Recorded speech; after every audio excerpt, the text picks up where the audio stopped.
कुल हिंद मजलिस इत्तेहादुल मुस्लिमीन के काफ़ी कैंडिडेटों के मुस्तकबिल का फ़ैसला होना है।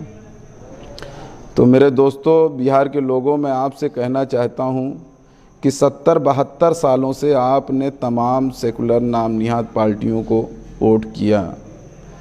ये हकीकत है मेरे दोस्तों कि अब तक मुसलमानों की जो नवैयत देश की आज़ादी के वक्त थी उससे कहीं ज़्यादा बदतर हो चुकी है। मैं उत्तर प्रदेश से बिलोंग करता हूं और यहाँ का कुल हिंद मजलिस इत्तेहादुल मुस्लिमीन का स्टेट सेक्रेटरी भी हूँ। चूँकि मजलिस की फ़िक्र, मजलिस को आगे ले जाने की फ़िक्र इस वजह से नहीं है कि हम सत्ता के गलियारों में बैठ कर के सत्ता की मलाई खाएं। मजलिस को आगे ले जाने की फ़िक्र सिर्फ़ इस वजह से है कि कुल हिंद मजलिस इत्तेहादुल मुस्लिमीन एक सोच है, और वो सोच जो मज़लूमों के लिए, बेबसों के लिए, बेसहारों के लिए, गरीबों के लिए, रिक्शे वालों के लिए, बंडी वालों के लिए एक नए सवेरे की शुरुआत करना चाहती है। हर उस बेबस के लिए आवाज़ उठाती है जिसकी आवाज़ को सत्ता के गलियारों तक पहुंचाने वाला कोई नहीं है। आज हिंदुस्तान का मुसलमान बेयारो मददगार कभी समाजवादी के पास, कभी बसपा के पास, कभी कांग्रेस के पास, कभी आरजेडी के पास, कभी जेडीयू के पास, कभी टीएमसी के पास, तमाम लोगों से अपने हक हुकूक का मुतालबा करता रहा। इन 70-72 सालों में आप हकीकत अपने दिल पे हाथ रख करके सोचिएगा कि क्या आपने जिस हक हुकूक की बात की, इन नाम निहाद सेकुलर पार्टियों ने आपको उस हक हुकूक को दिया? कुल हिंद मजलिस इत्तेहादुल मुस्लिमीन से सिर्फ वही लोग नफ़रत कर रहे हैं या वही लोग हदस और जलन रख रहे हैं, वही लोग जिनके अंदर ये है कि चूँकि 70 सालों से उनके बाप दादा तमाम लोग सेकुलर पार्टियों के तलवे चाटते आए और वो आज भी उसी परंपरा को बरकरार रखना चाहते हैं। उनको कौम से, कौम के जज्बात से, कौम के भविष्य से, कौम के मुस्तकबिल से कोई लेना देना नहीं है। लेकिन कुल हिंद मजलिस इत्तेहादुल मुस्लिमीन आज एक उम्मीद बन करके मुसलमानों के दरमियान, मज़लूमों के दरमियान, बेबसों के दरमियान, बेसहारों के दरमियान खड़ी हुई है। सीमांचल के गयूर आवाम, आप इस चीज़ को ख्याल करते हुए ईवीएम का बटन दबाइएगा कि आपका एक फ़ैसला आपके बच्चों के मुस्तकबिल को या तो रोशन कर देगा और या एक फ़ैसला आपके बच्चों के मुस्तकबिल को अंधेरे की तरफ लेकर के चला जाएगा। अंधेरे में तो पहले से ही हम मौजूद हैं। अब रही बात रोशनी की तरफ, तो रोशनी आप अगर करना चाहेंगे, रोशन मुस्तकबिल देना चाहेंगे अपनी नस्लों का, तो इस चीज़ को ईवीएम का बटन दबाने से पहले एक मरतबे ज़रूर सोचिएगा। ठीक है, चंद लोग ऐसे भी हैं जिन्होंने सेकुलर पार्टियों से पैसे के बुनियाद पर या तमगे की बुनियाद पर या वाहवाही की बुनियाद पर या किसी ऐसी बुनियाद पर जो सेकुलर पार्टियों से अपना राब्ता बनाए हुए हैं, वो भी वक्त रहते ये सोचें कि जिस तरीके से पूरे हिंदुस्तान के अंदर बर्माओं की अपनी राजनीति है, ब्राह्मणों की अपनी राजनीति है, ठाकुरों की अपनी राजनीति है, दलित समाज की अपनी राजनीति है, यादवों की अपनी राजनीति है, तो मुसलमान क्यों नहीं अपनी क़यादत को मजबूत कर ले? क्योंकि अब वक्त ऐसा आ चुका है कि अब अभी तक तो हमने एज ए किराएदार तमाम मकानों को बदलते हुए इस तरीके से ज़िंदगी बसर की।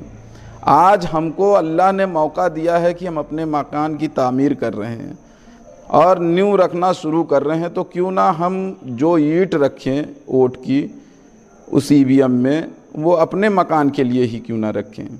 तो मैं उन लोगों से भी कहना चाहता हूँ, आज बहुत ही कड़ी अल्फाज नहीं यूज़ करने का मन है, क्योंकि अल्लाह कब किसको किसके जहन में क्या डाल दे और किसकी बात किसके जहन में उतर जाए। तो हो सकता है कि मेरे लाइव आने का मकसद वहाँ के चंद लोगों के ऊपर पड़े आपने ठीक है नीतीश के लिए पैरोकारी की, आपने ठीक है तेजस्वी जैसे 9वीं पास के लिए पैरोकारी की, आपने तमाम कांग्रेस की लिए पैरोकारी की, और उसके बाद आपने देखा कि 72 सालों में मुसलमान आज दलितों से बदतर ज़िंदगी गुजार रहा है।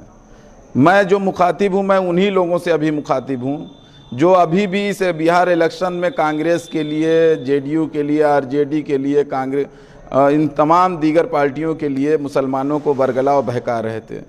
लेकिन मेरे भाइयों, मेरे कौम के लोगों, मेरी मिल्लत के लोगों, वोट देने से पहले एक मर्तबे आप इस चीज़ को अपने जहन में ज़रूर रखिएगा कि आज के दौरे हालात को देखते हुए बैरिस्टर हाजी असदुद्दीन ओवैसी जैसे लीडर की इस कौम को सख्त ज़रूरत है। इस लीडर की आवाज़ को हम कैसे बढ़ाएंगे, इस लीडर की आवाज़ को हम कैसे और मजबूत करेंगे, वो सिर्फ हमारा और आपका वोट है जो इस आवाज़ को और मजबूती दे सकता है। जब सदन में बैरिस्टर हाजी असदुद्दीन ओवैसी साहब दहाड़ते हैं तो दीगर पार्टियों में बैठे हुए मुसलमान भी कहते हैं कि मर्द मुजाहिद है, कहते हैं कि नहीं मेरे भाइयों, ये हकीकत है। वो चाहे समाजवादी में बैठा हुआ मुसलमान हो, वो चाहे बसपा में बैठा हुआ मुसलमान हो, वो चाहे कांग्रेस में बैठा हुआ मुसलमान हो, वो चाहे आरजेडी या जेडीयू में बैठा हुआ मुसलमान हो, हर मुसलमान के दिलों को एक राहत पहुंचती है, ये हकीकत है। तो जब ये राहत बगैर आपके वोट दिए पहुंच रही है, जब आप बैरिस्टर साहब को वोट दे करके और मजबूत बनाएंगे और जगह से विधायक चुन करके उनके हाथों को मजबूत करेंगे, उनकी आवाज़ और दूर तक जाएगी, तो ये राहत आपके मुस्तकबिल को कितना रोशन कर सकती है, हमारे नस्लों की मुस्तकबिल को कितना रोशन कर सकती है, ये आप सोच भी नहीं सकते। आपको मैं आज बताना चाहता हूँ कि कोई भी बिल जो केंद्र सरकार लाती है वो पास क्यों हो जाती है, क्योंकि यही नाम निहाज सेकुलर पार्टियों के विधायक, जैसे कांग्रेस ने 4 से 5 जगह अपने विधायकों को बेचा है और बेच करके भाजपा की सरकार बनवाई है। वो बिकते नहीं हैं, ये इनकी इंटरनल पॉलिसी है कि भाजपा को कैसे मजबूत किया जाए। ये अपने इंटरनल डायरेक्शन होता है कि आप इतने विधायक लेकर के टूट करके, ये सौदा अपर लेवल पे होता है, ये सौदा विधायक नहीं करते, ये सौदा राहुल गांधी करते हैं और वो डायरेक्शन देते हैं कि इतने 1.5 साल हमने सरकार चला ली, अपना चिट्टा गिट्टा सब छिपा लिया है, अब आप टूट करके भाजपा की सरकार बना दी है। आपने यही मध्य प्रदेश में देखा, आपने गोवा में यही देखा, आपने राजस्थान में गिरते गिरते इनकी सरकार बची है। तमाम ऐसी जगह पे कांग्रेस के विधायक बिक करके और भाजपा की सरकार बनाते हैं। तो इनकी इंटरनल पॉलिसी जो है वो हिंदू राष्ट्र की चल रही है। हिंदू राष्ट्र भाजपा ही नहीं चाहती, हिंदू राष्ट्र कांग्रेस भी चाहती है, हिंदू राष्ट्र जेडीयू भी चाहती है, हिंदू राष्ट्र आरजेडी भी चाहती है, क्योंकि सब वही मेंटेलिटी के लोग हैं। कोई आपके साथ कहीं खड़ा होने वाला नहीं है। आपके साथ अगर कोई शख्स इस कठिन दौर में, कठिन वक्त में, मुश्किल वक्त में आपके साथ अगर खड़ा है तो वो एक शख्स है हाजी बैरिस्टर असदुद्दीन ओवैसी साहब। तो मेरे भाइयों, बिहार के लोगों, बहुत कुछ गंवाने के लिए अब हमारे पास बचा नहीं है। अब जो भी होगा हमारी नस्लों के साथ होगा। हमारा मुस्तकबिल तो अंधेरे में कट ही रहा है। हम क्यों ना कुछ ऐसा कर गुजरें कि हमारी आने वाली नस्लें हमको कम से कम हमारी कब्रों पे जा कर के 2 वक्त दरूद और फातिहा पढ़ सकें, 2 अंगुल सलाम कर सकें। मेरे भाइयों, वक्त बहुत कठिन है। सीमांचल के लोगों, आपने हमेशा जो है नाम निहाज सेकुलर पार्टियों को वोट दिया है, नाम निहाज सेकुलर पार्टियों के साना बसाना खड़े रहे हैं। लेकिन अल्लाह ने जब वो मर्द मुजाहिद जिसको हमारा दिल कबूल करता है, मैंने अभी बताया कि वो किसी भी पार्टी में बैठा हो, वो यही कहता है कि नहीं, बैरिस्टर हाजी असदुद्दीन ओवैसी साहब बढ़िया बोलते हैं, मुसलमानों की बेबाक आवाज़ है। तो वैसी जब तक पार्लियामेंट में बोलें तो मर्द मुजाहिद रहते हैं, और वैसी जब इलेक्शन लड़ने चले आएँ तो वोट कटुआ और बीजेपी के एजेंट बना दिए जाते हैं। कहाँ से ये दोगलेपने का कोर्स किए हो मुसलमानों आप लोग। इस तरीके का दोगलापना कहाँ से लाते हो? ये तुम्हारी नस्लों से आया है या कहीं कोर्स कर रखा है इसका? कम से कम इस चीज़ को समझो। अब हिंदुस्तान में जो लड़ाई लड़ी जा रही ना, वो हिस्सेदारी की लड़ाई लड़ी जा रही। अब हिंदुस्तान में जो सेकुलर पार्टियां हैं ना, वो सब बीजेपी की तायद करती हैं। कोई डायरेक्टली करता है, कोई इनडायरेक्टली करता है। आपने देखा कि ट्रिपल तलाक का बिल पास हुआ, कैसे पास हुआ? लोकसभा में ही तो इनकी बहुमत है, राज्यसभा से कैसे पास हो गया? वहाँ तो सेकुलर पार्टियों की बहुमत है, कैसे पास हुआ? क्या आपको अभी भी नहीं समझ में आ रहा है? क्या आप अभी भी नहीं समझ पा रहे हैं कि इन सारी सेकुलर पार्टियों को, वो चाहे समाजवादी हो जाए, वो चाहे आरजेडी हो जाए, वो चाहे बसपा हो जाए, वो चाहे जेडीयू हो जाए, वो चाहे कांग्रेस हो जाए, सबकी इंटरनल पॉलिसी में हिंदू राष्ट्र बनाना शामिल है। कोई नहीं चाहता कि मुसलमानों को उनका हक हुकूक मिले। संविधान में हमारी हैसियत बाबा भीमराव अंबेडकर ने जो दी है, वो कोई नहीं चाहता कि मुसलमान अवेयर हो जाए, मुसलमान जागरूक हो जाए और अपने हक का मुतालबा करना शुरू कर दे। जब से बैरिस्टर साहब लाइमलाइट में आए हैं ना, तब से इन सेकुलर पार्टियों के पेट में दर्द हो रहा है। कोई वोट कटुआ कहलाता है, कोई कहता है कि बीजेपी के एजेंट हैं। हमको संविधान ने हमको इजाज़त दी है कि हम चुनाव लड़ सकते हैं। हम क्यों नहीं? अगर यादव अपनी पार्टी बना सकता है तो मुसलमान क्यों नहीं बना सकता? अगर दलित अपनी पार्टी खड़ी कर सकता है, मुत्तहिद हो सकता है, तो मुसलमान क्यों नहीं मुत्तहिद हो सकता? अगर ब्राह्मण अपनी पार्टी बना करके, ठाकुर अपनी पार्टी बना करके और तमाम दीगर कम्युनिटी अपनी पार्टी बना करके लड़ सकती हैं, तो मुसलमान क्यों नहीं पार्टी बना करके लड़ सकता? क्यों नहीं मुसलमान एक प्लेटफॉर्म पे आ सकता है? मुसलमान तो वो कौम है जो पहले से ही, शुरू इस्लाम से ही मुत्तहिद रही है। एक गिलास पानी आप रखिए, इसमें 100 मुसलमानों को पानी पिला सकते हैं और सब पी लेंगे। ये इससे बड़ा इत्तेहाद का नमूना किसी और कम्युनिटी में मिलेगा? किसी एक ब्राह्मण के गिलास में दूसरे ब्राह्मण को दो पानी, वो पी लेगा? किसी एक ठाकुर के गिलास में दूसरे ठाकुर को पानी दो, वो पी लेगा? ये हमको जो है विरासत में मिला हुआ है। आज इसी वजह से इस मज़हब की खूबसूरती, इस दीन की खूबसूरती देख करके पूरी दुनिया में मुसलमान फैल रहे हैं, पूरी दुनिया के लोग कन्वर्ट हो रहे हैं। आप अपने दीन को पढ़ो, आप अपने दीन का मुताल्ला करो, क्योंकि दीन हमको, मुसलमान गलत हो सकता है लेकिन इस्लाम गलत नहीं हो सकता मेरे भाइयों। बिहार के लोगों, वक्त रहते सही फ़ैसला लीजिएगा सीमांचल के लोगों, क्योंकि ये फ़ैसला आपकी आने वाली नस्लों के मुस्तकबिल का फ़ैसला है। ये फ़ैसला आपके अपने हक हुकूक का फ़ैसला है। ये फ़ैसला आपके साथ जो हक तलफ़ी हुई है, जो नाइंसाफ़ी हुई है, उसके ख़िलाफ़ जाएगा। समझ रहे हैं? तो ये समझने से पहले, ये वोट करने से पहले इस चीज़ पे ज़रूर एक मरतबा दिमाग ले जाइएगा कि हम जो बटन दबाने जा रहे हैं वो अपने नस्लों के मुस्तकबिल को रोशन बनाने के लिए कर रहे हैं कि उनके मुस्तकबिल को अंधेरे में ले जाने के लिए कर रहे हैं। 72 सालों से सचर कमेटी की रिपोर्ट पढ़ लीजिए, रंगनाथ मिश्रा की रिपोर्ट पढ़ लीजिए, कुंटू कमीशन की रिपोर्ट पढ़ लीजिए, जिसमें साफ साफ दर्शाया गया है कि मुसलमानों की स्थिति दलितों से बदतर हो चुकी है। मुसलमानों की स्थिति दलितों से बदतर है। तो इसकी क्या वजह रही? क्यों मुसलमान दलित से बदतर हो गया? क्योंकि अभी तक जिनको हमने अपना कायद समझ करके इन सेकुलर पार्टियों को वोट दिया ना, वही सेकुलर पार्टियां हमारे लोगों के हक हुकूक पे डाका डाल करके बैठी रहीं। वही मुलायम सिंह यादव, वही अखिलेश यादव ये कभी नहीं चाहेंगे कि मुसलमानों की कोई बेबाक आवाज़ उत्तर प्रदेश की सरजमीन पे उभरे। ये कभी नहीं चाहेंगे कि मुसलमान अपने हक हुकूक को सियासी ताकत पाने के बाद छीन ले। ये कभी नहीं चाहेंगे कि मुसलमान इस तरीके से मजबूत हो जाए।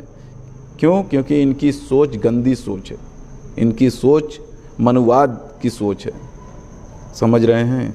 तो इस सोच को अगर हमको ख़त्म करना है तो हमको सियासी ताकत, सियासी बेदारी लाना पड़ेगा।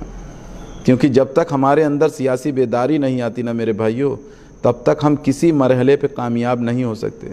हमेशा दूसरों के पीछे झंडा और डंडा उठाए हुए सिर्फ चल सकते हैं, और चुनाव जीतने के बाद हमारी स्थिति कुत्ते से भी बदतर कर दी जाती है। हमें ऐसे ज़ख्म दिए जाते हैं जिन ज़ख्मों को हम सालों तक नहीं भूल पाते। मुजफ्फरनगर जैसे ज़ख्म देते हैं, और कौन देता है, किसके कार्यकाल में होता है, क्यों होता है, ये सारे सवाल अपने से अकेले में रात के उस तारीकी अंधेरे में करिएगा कि ये क्यों होता है हमारे साथ। असदुद्दीन ओवैसी साहब को अल्लाह ने मुसलमानों का रहनुमा बना करके अगर हमारे दरमियान भेजा है, तो ये हम मुसलमानों को समझना पड़ेगा, वक्त रहते पहचानना पड़ेगा, वक्त रहते उनकी आवाज़ को पे लब्बैक बोलना पड़ेगा। और नहीं बोलेंगे, नहीं समझेंगे, नहीं साथ देंगे, तो आने वाला वक्त हमारे पास पछताने के अलावा कुछ बचेगा नहीं, कुछ नहीं बचेगा। हम तो हर कम्युनिटी की लड़ाई लड़ रहे हैं। मुसलमान तो हक देने वाली कौम है ना, मुसलमानों ने कभी हक छीना नहीं है।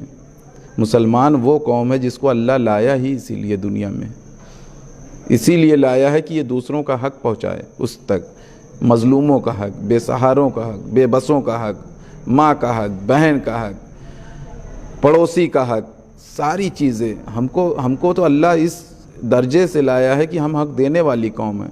और आज हम अपने आमाल की वजह से, अपने ईमान की कमी की वजह से दूसरों से हक मांगते फिर रहे हैं, कभी अखिलेश से, कभी मायावती से, कभी राहुल और सोनिया से, कभी नीतीश से, कभी तेजस्वी से।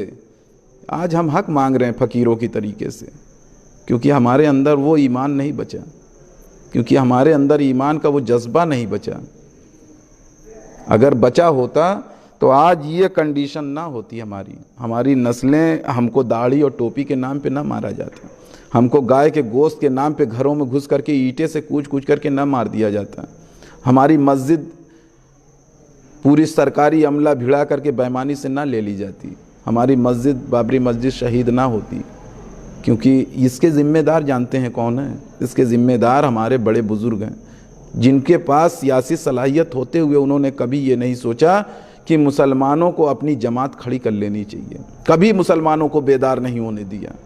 और आज जब बेदार होने का वक्त आया है, तो तमाम लोग जो मुनाफिकीन की तरह हमारी सफ़ों में बैठे हुए हैं। एक वहाँ गवैया गया था सीमांचल में, सीमांचल के लोग आपने सुना होगा उसको, 2.5 लाख रुपया 3 लाख रुपया ले करके वो मुशायरे में जाता था, और मुसलमानों का दर्द बयान करके, मक्कारी करके अपनी जेबें भरा उसने। और आज जब उसको चांदी का जूता कांग्रेस ने मारा, तो आज वो कांग्रेस की दलाली करने के लिए उतर पड़ा। और किसके खिलाफ? उसके खिलाफ जिसके लिए पढ़ी गई नज़में उसको मशहूर किए थी, फेमस वहीं से हुआ। मेरे हिंदुस्तान में तेरा अकबर बोल रहा हूँ, इसी ने पढ़ा था, इसी दलाल ने। इसने अपना ज़मीर बेचा कांग्रेस को, कांग्रेस के हाथ गिरवी रखा। तो ये ऐसे मुनाफिकों से हमारा सामना तारीख में कई जगहों पे देखने को मिलेगा। ये मीर सादिक, मीर जाफ़र की औलादों के नुत्फ़े हैं, ये वही नुत्फ़े हैं जो अभी भी अगर इनके नुत्फ़े पकड़ करके लाएंगे, सिरे से ले जाएंगे, तो इनका सिजरा वहीं जा कर के मिलेगा, मीर सादिक और मीर जाफ़र से। ये हकीकत मैं बयान कर रहा हूँ, इस चीज़ को समझिएगा, क्योंकि अल्लाह बेहतर जानता है, अल्लाह गैब का इल्म रखने वाला है, अल्लाह को सब मालूम है कि किससे कौन सा काम क्या कौन करेगा। तो इनसे जो इनका नुत्फ़े जहाँ से आए हैं इमरान प्रतापगढ़ी के, वो नुत्फ़े वहीं से, उसी सीरियल में जब इनका सिजरा मिलाएंगे तो ये नुत्फ़ा वही नुत्फ़ा है जो मीर जाफ़र और मीर सादिक का थे, वही नुत्फ़े की पैदाइश ये भी है। इसको पहचानिए। ये वहाँ सीमांचल में लोगों को गुमराह कर रहा था, ये बता रहा था कि एनआरसी में अगर एक प्रोटेस्ट किया हो बैरिस्टर साहब ने, अरे इस जाहिल के मुंह पे वहीं की जनता को तमाचा मार देना चाहिए था कि बैरिस्टर साहब ने अगर सदन में बिल ना फाड़ा होता तो ये बता अहमक कि हिंदुस्तान जानता कैसे कि ये दलितों के खिलाफ कानून है, ये मुस्लिमों अक़लियत के खिलाफ कानून है, ये आदिवासियों के खिलाफ कानून है, ये मनुवाद को बढ़ावा देने के लिए कानून लाया गया। इस अहमक को यही नहीं जानकारी थी, और इसको अल्लाह ने मुंह के बल 2-2 3-3 जगह गिराया। देखा हेलीकॉप्टर से उतरते हुए अल्लाह ने कैसे इसको मुंह के बल गिराया। अरे बैरिस्टर हाजी असदुद्दीन ओवैसी, मैं आज आपको बता दूं, जब से मैं देख रहा हूं जितने लोग हमारे सदर के खिलाफ पड़े उनको अल्लाह ने उस दर्जे तक पहुंचाया कि जलील हो गए, रुसवाई उनका मुकद्दर बन गई। कितने नाम गिना दूं, इमरान प्रतापगढ़ी से ले लो, वो जो एक अजीज़ बरनी, डॉक्टर अयूब, तमाम ऐसे लोग हैं, कांग्रेस, चंद्रबाबू नायडू, जितने लोग हैं जो हमारे सदर मोहतरम से भिड़े उनको अल्लाह ने उनके औकात तक पहुंचा दिया, जबकि वो कोई जवाब नहीं देते।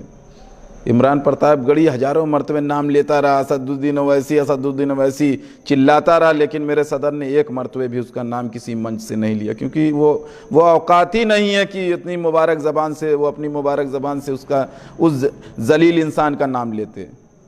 मेरे बिहार के लोगों, इस चीज़ को समझने की कोशिश करिए, इस चीज़ को समझिए।